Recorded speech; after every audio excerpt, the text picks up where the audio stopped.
All right, that's better. Y'all can hear me? All right, can we give God a hand clap of praise one more time?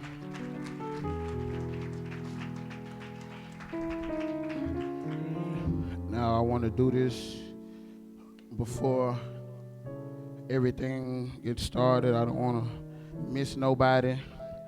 So, real quick, if you're a friend of me, would you please stand real quick?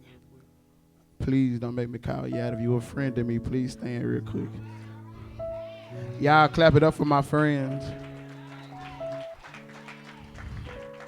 If I can put them in a club on Friday and Saturday, I know I can bring them to church on Sunday. Y'all can have a seat. I want to say thank y'all so much for showing up and supporting me. Now, if you my family, we got that blood in us. Please stand. Now, y'all clap it up for my family.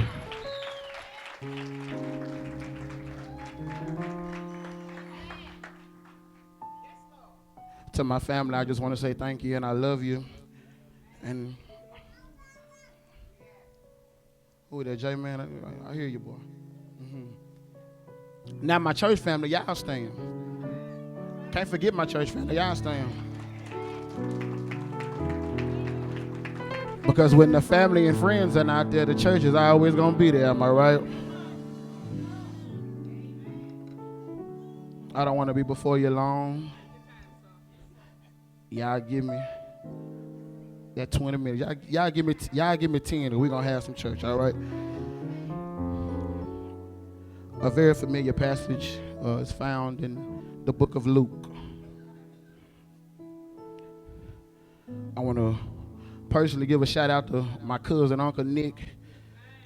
These past couple of weeks of me prepping and getting everything together, he's really been a very major part. He's been helping me get in the church and pray and study. So I do want to say thank you for that. Also, I was at a toy drive yesterday, and the toy drive I was at, they had some leftover toys. So for everybody around that's brought their kids or whatever, after church, y'all go to the back and y'all just grab whatever you feel, okay? I asked them to show up, but I don't even see them. But it's all right. I'm going to give them a shout out anyway to a wonderful crew called PHP. I want to say thank y'all so much for being a blessing to me so I can be a blessing to the church. Can I get some water, please? Will you please stand for the reading of the word? Luke, the 15th chapter. Luke, 15th chapter,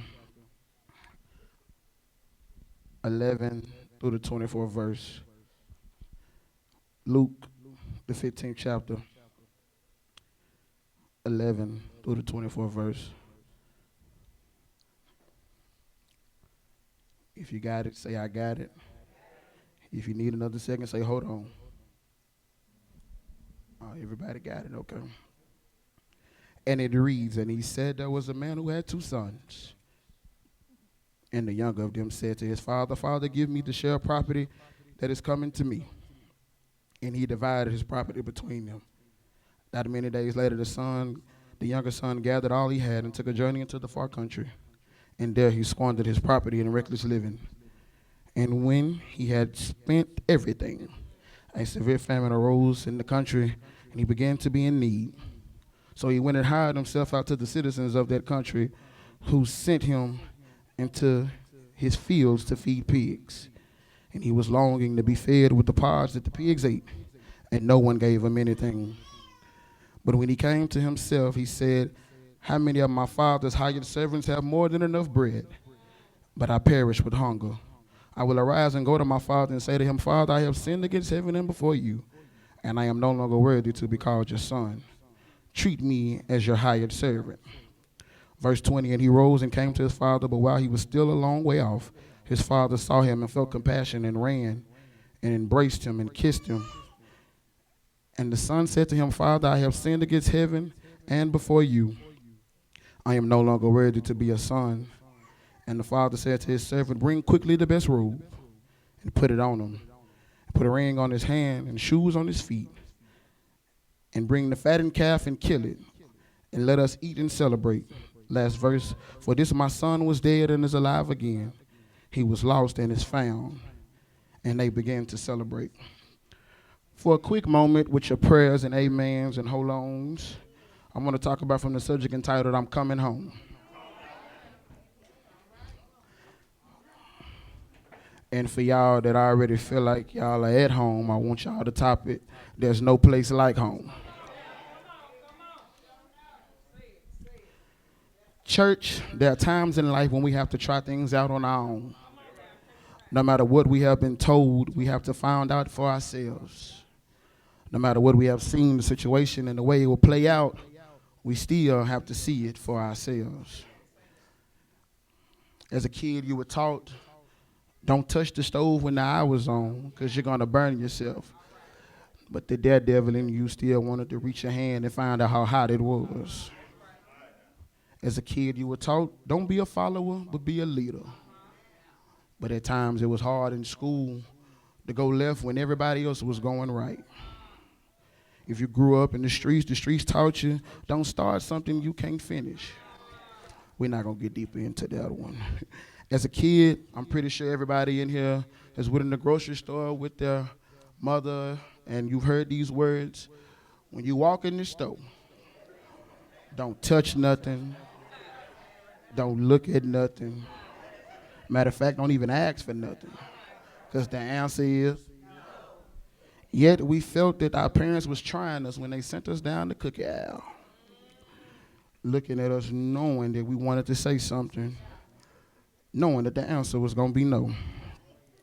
Pretty times myself, I'm sorry, Mama, that I was looking and heard that what would happen to me. I never seen it happen, but I was told that if I said no, my lips would be ripped off my face and glued back on. Can I have some church in here? Women, as a grown woman, you've been told by your friends, girl, don't mess with that boy, because he's only good for two things. Our fellas, we're not too far off, because in the world we live in now, we've been told that if the money is not there, they won't even look at you. So you've been told by your homeboy, bro, don't do it, because if you don't have the money, she won't do it. And as a grown woman, even though your friend told you that, you get into the club or you get in wherever you is and you see him and you look at him and lock eyes with him, the first thing you want is what are those two things that he's good for. Men, you're not safe, because even though your homeboy told you do not do it, you still go to Instagram and you follow her, and then you go smash the like button, and then after you smash the like button, you decide to go dress your page up. And we done all did it. Come on now, fellas. We done dressed our page up, make sure it look good. We also make sure that we show the right fit. We show us having a good time, because although we don't have the amount of money, we know how to spend the money. And then we still follow her just to get turned down. And we get so mad at the consequences and repercussions of our problem that we cause that it's everybody's fault but ours. Even when the folks ask you, man, why did you do it after I told you not to do it, the answer only makes sense to you and a fool that'll believe anything. But I stopped by here today, here at Greater St. John, to first say Merry Christmas to everybody. And then I stopped by to let you know that sometimes it's okay to go through a test to get your own testimony. Yes, you have seen what will happen, but everybody's outcome is not the same, especially when you have the help of God with you.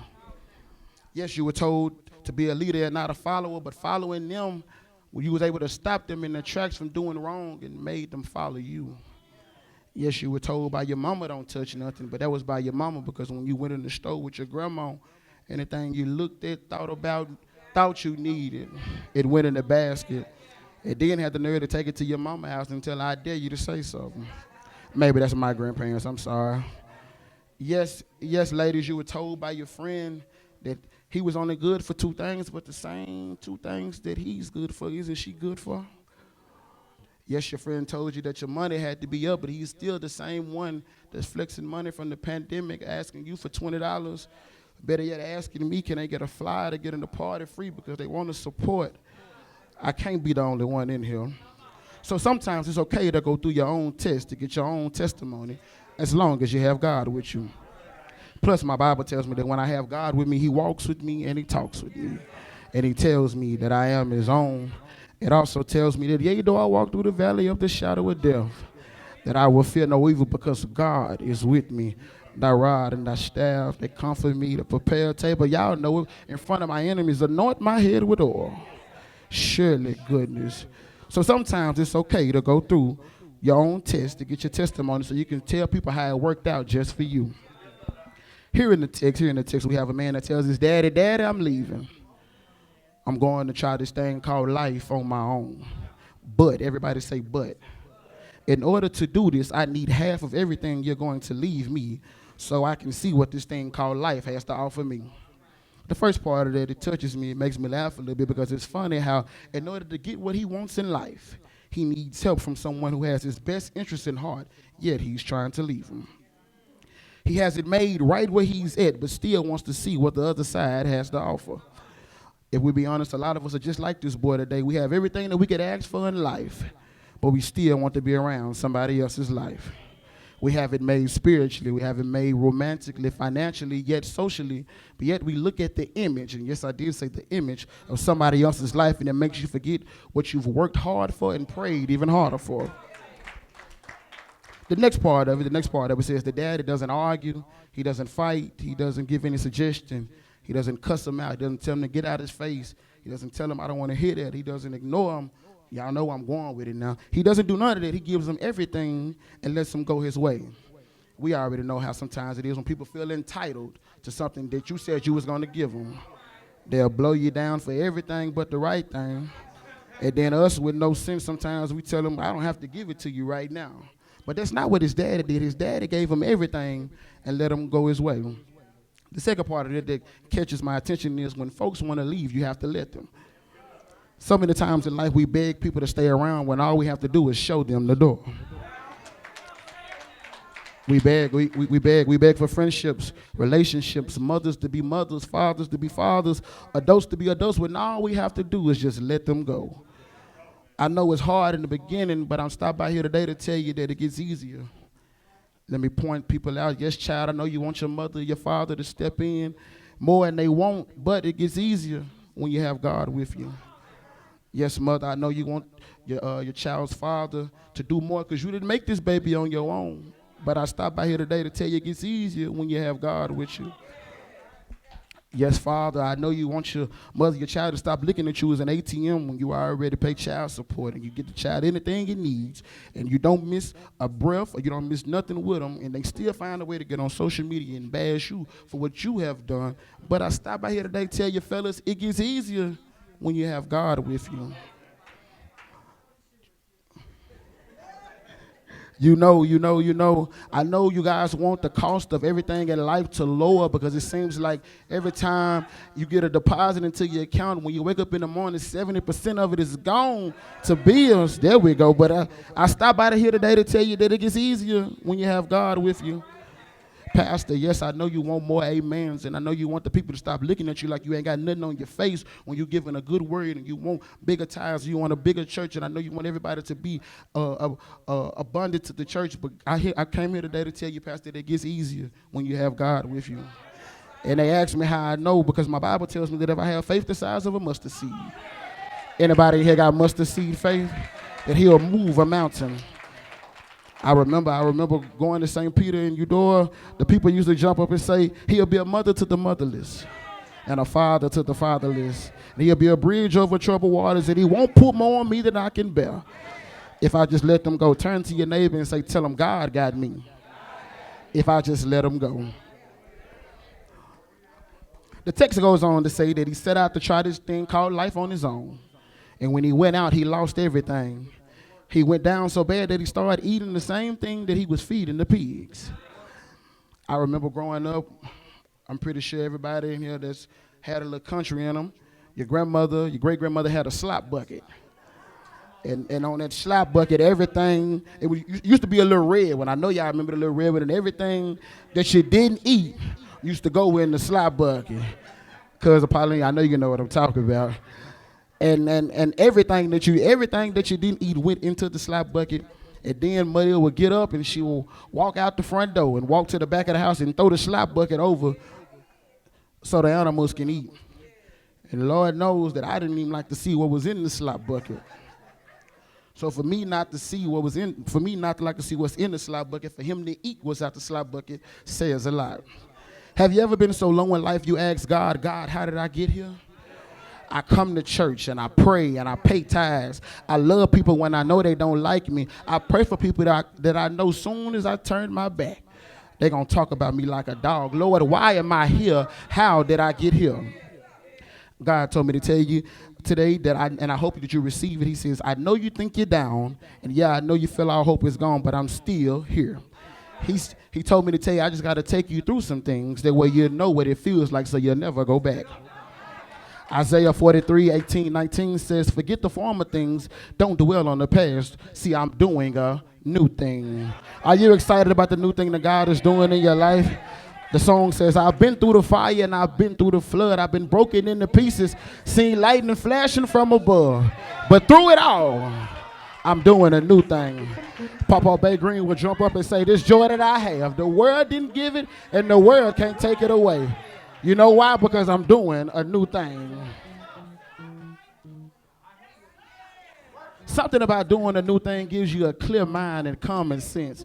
Something about coming to your senses makes you realize that everything is clearer for you. You begin to understand everything that doesn't hurt you or harm you, but is there to help you. And that's what he started to do, you guys. He started to use his common sense to know that what I'm going through here, I don't have to go through back home. He realized out here in the streets, they love nothing but what I could do for them. But when it was time to do for me, they turned their backs on me and left me broke, busted, and disgusted. And if we're being honest, a lot of us are going through that nowadays. We have given our people everything that we have. We've given them our hearts. We've given them our soul. We've given our money, our time, our life. And they mean us no good and leave us with nothing. You trying to figure it out on your own. You're trying to figure it out on your own. And every time you try to figure it out on your own, you're left with nothing but cancer, high blood pressure, no money, no car, no job, heartbroken, confused. Matter of fact, the only thing you can carry with you is a guilty conscience. When all you had to do was stay at home. Because when we stay at home, we let the Lord fight our battles. And when we let the Lord fight our battles, nothing else matters anymore. I'll say it again. When we stay at home and we let the Lord fight our battles, and when we let the Lord fight our battles, nothing else matters anymore. To the people in here, God told me to tell you something. For somebody that's dealing with cancer, he said, if you come on back home to me, I'll take care of that for you. For that person that's dealing with high blood pressure, God says, if you come home to me, I'll take care of that. For the person in here saying, I have no money in my pocket, God told me to tell you, if you come back home to me, I got a check and I'm going to bless your bank account. Anybody wants to overflow banks? For the person here that says, I have no car, God told me to tell you, if you come back home to me, I'm going to let you go to the lot and pick out anything that you want. You can get a 74 or 2024. Ain't that right, Big True? All right now. For the ones that said, I don't even have a job, God told me to tell you, if you come back home to me, I'll get you that plus the time and the money that you deserve and the benefits that you deserve. You just got to come home to me. Even for the ones that said, Lord, I'm heartbroken, God told me to tell you, if you come home to me, all you got to do is come home to him. He told me to tell you, I got a man or a woman that's waiting on you right now. And he sees that you're in your funk, so I can't give them to you yet. Turn to your neighbor and say, neighbor, it's time to go home. It's time to go home. It's time to go home.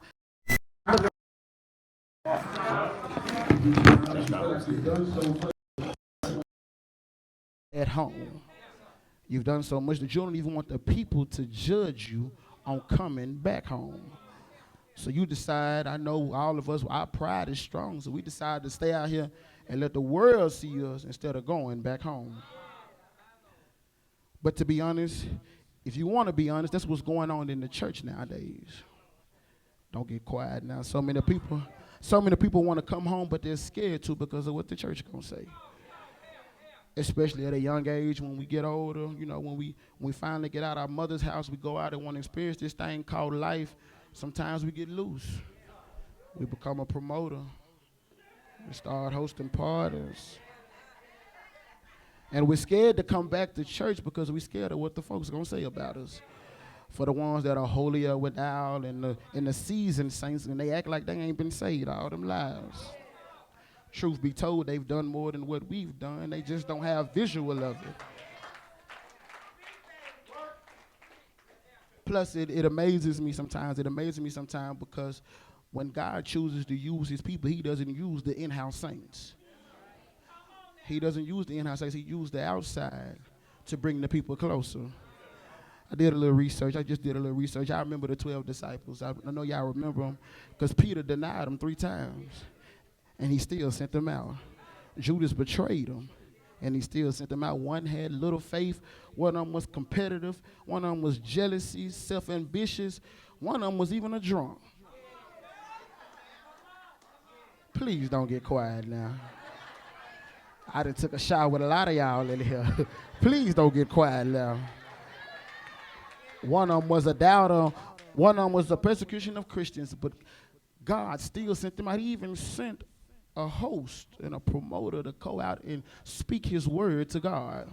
He sent them out 2 by 2. So if he has sent the people that they look down upon to go speak to the people, what does it say about the people that's in the church? But when you get out of worrying about what people have to say about you, you realize that God is looking at you just like this.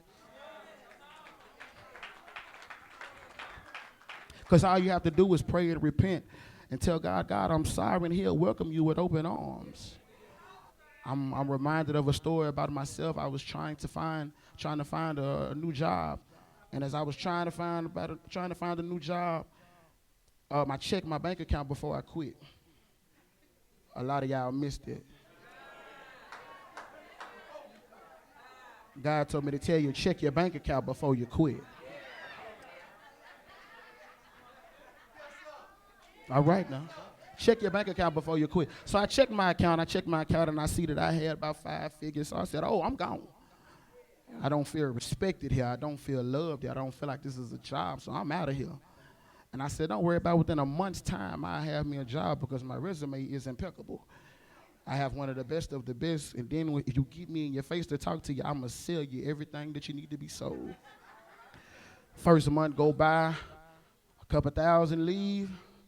I say, it's all right, don't worry about it. The next month is coming. Second month come around, a couple thousand leave, still no job. It's all right. 3 times the charm, am I right? Third month comes, Lord, you ain't gave me nothing yet. And the less you not give me, the more that money leaving. Lord, I don't know what I'm going to do. Third month comes, and I still have nothing. I'm just like, Lord, what you going to do for me? So I didn't tell a lot of people. I told my partner, I said, bro, I can't find a job. I said, all I keep hearing is I'm too overly qualified. And yes, that everything is working out for me, but they can't pay me the money that I deserve. My partner looked at me, told me, he said, brother, I'm going to tell you something. You're not going to get what you want until you give God what he deserves.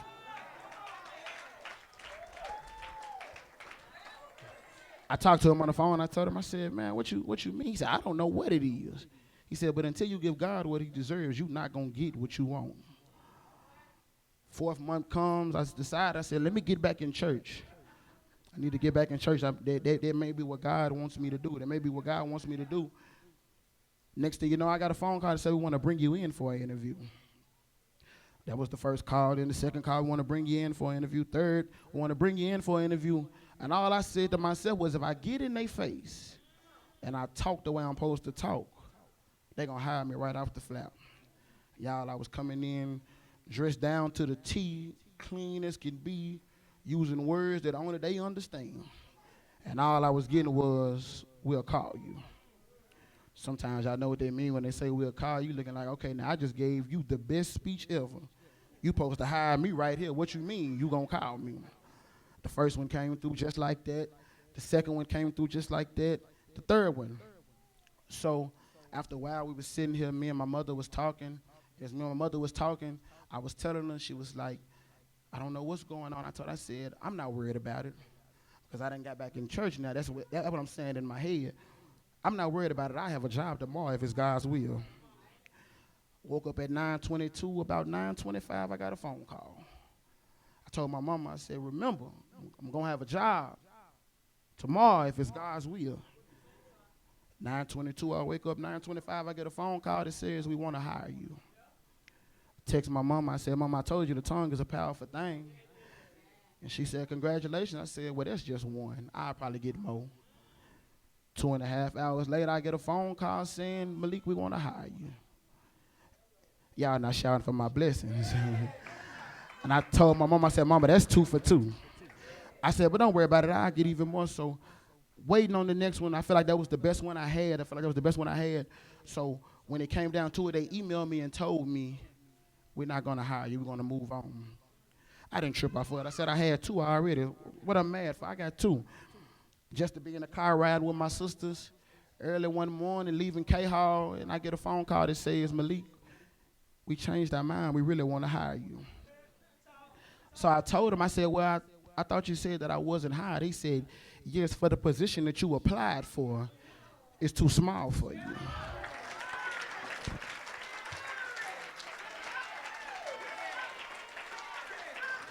God told me to tell you today the smaller things don't matter, but if you come home to him and look to the hills which cometh your help, because all of your help will come from him.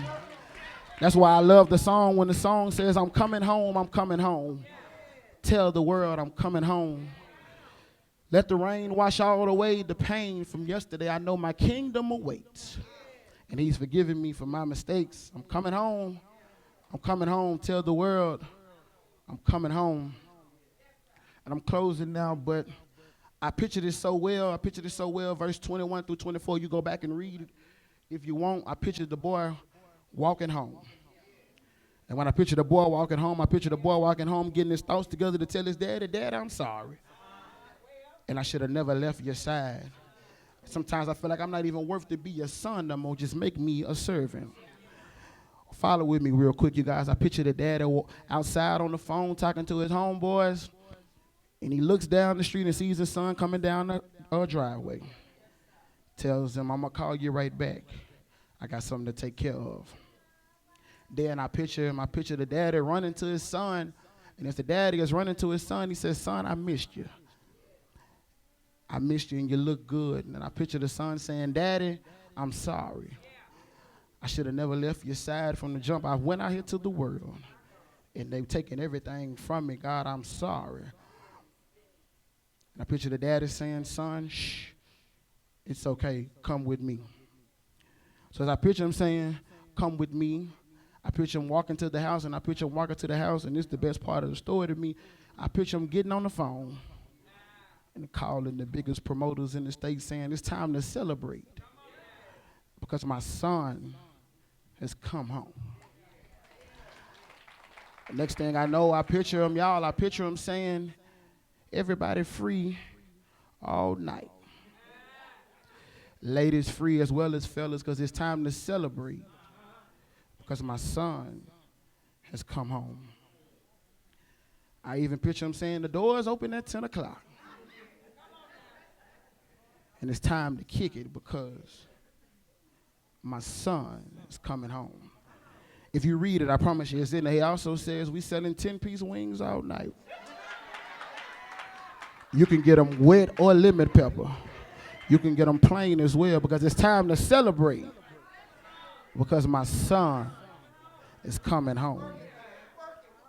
Y'all, it's so crazy. It's so crazy. I picture him, mama. I picture him saying, I need the hottest DJ in the state of Arkansas because I need the best music because it's time to celebrate that my son is coming home.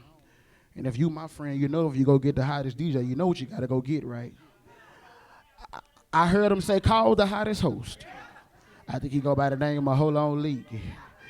And tell him for the crowd that we going to have tonight, he's the only one that can guide it. Because it's time to celebrate because my son is coming home. Y'all, I even picture it about 10:45, the line is wrapped around the building. Because everybody wants to celebrate because it's time to come home. It's so crazy. I even hear them say all sections are sold out. Come on, let's have some church real quick because it's time to come home. I picture the son saying, Daddy, you got everything, but everything that you have, what about me? He said, Dad, I done lost everything. Everything. And I have nothing. Daddy said, that's okay, son. I got you. He said, follow me up to my room.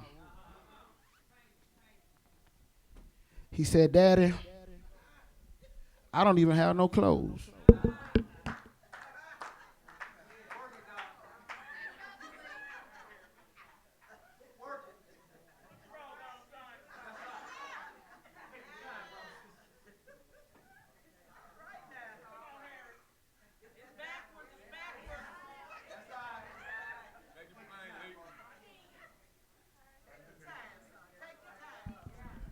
He said, we're going to put on the best robe.